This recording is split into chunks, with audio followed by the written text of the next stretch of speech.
මෙතන තමයි මේ ගල්ආරුක්කුව තියෙන ස්ථානය. ප්‍රධාන පිරිසුම. ඒකවල මේ දෙපැත්තේ තියෙනවා ලෙන්ද. මේ ලෙන්දක විශේෂයි.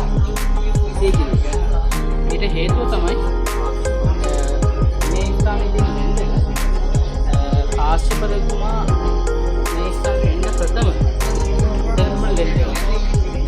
මේ ලෙන්දක විසුණුමාසේලාගේ පරිහරණය සඳහා තමයි නිර්මාණය කළ තියෙන්නේ.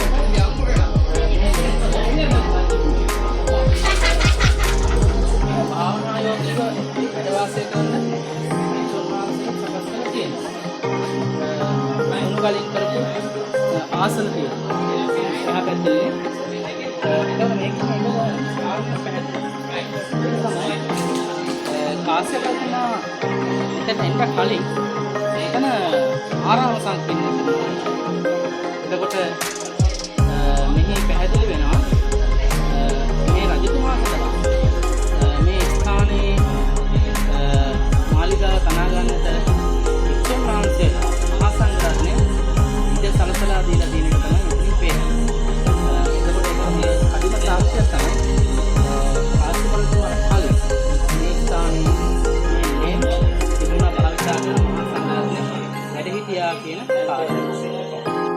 දැන් මේ අපි අවිල්ලා ඉන්නේ සීගිරි පර්වතයේ ප්‍රවිෂ්ඨ වෙන ස්ථානය. ගල්ආරුක්කුව බහු කරලා ඉතින් උඩට ආවා. දැන් මේ තැනදී පේන්නේ මේ පරිසරය, ස්වභාවික පරිසරය ඉතිලස කළමනාකරණය කරලා තියෙනවා. ඒකට ගල්ආරුක්කුව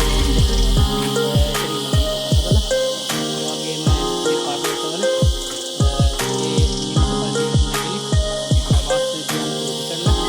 මේ පරිසරය මනාව කළමනාකරණය කරගත්තා කියන එකට සාක්ෂි තමයි ඒක.